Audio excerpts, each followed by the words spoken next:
खेलत रहली धूपत रहली रोपत रहली धान। खेलत रहली धूपत रहली रोपत रहली धान।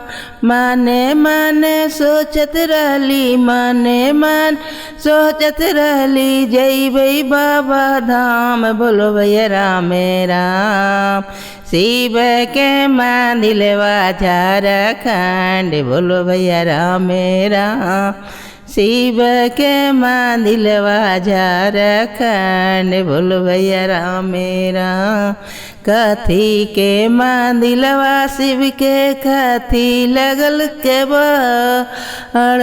कथी के मंदिलवा शिव के कथी लगल दुआर। कैसे मुँहे बैठल हाथी कैसे मुँहे बैठल हाथी बाबा सिद्धेश्वर नाथ। बोल भैया राम राम शिव के मंदिलवा झारखंड। बोलो भैया राम राम शिव के मंदिलवा बड़ी दूर। बोलो भैया राम राम सोने के मंदिलवा शिव गुरु के रूप लगल के बड़। सोने मंदिलवा शिव गुरु रूप लगल के बड़।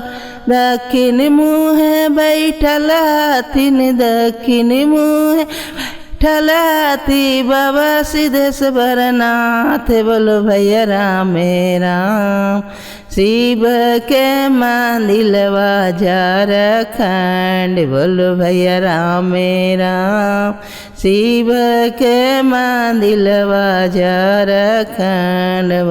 खेलत रहली धूपत रहली रोपत रहली धान। खेलत रहली धूपत रहली रोपत रहली धान।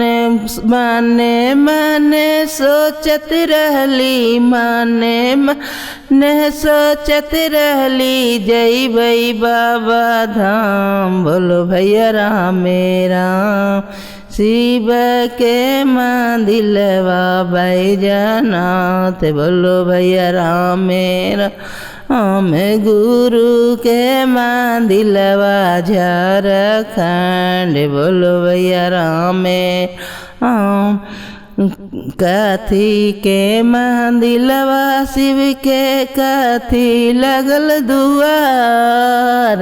कथी के मंदिलवा शिव के कथी लगल दुआर। कैसे मुँहे बैठल हाथी कैसे मुँहे बैठल हाथी बाबा सिद्धेश्वर नाथ। बोलो भैया राम बाबा के मंदिलवा झारखंड। बोलो भैया राम राम शिव गुरु के मंदिलवा झारखंड। बोलो भैया राम राम सोने के मंदिलवा कई रूपे लगल के बड़।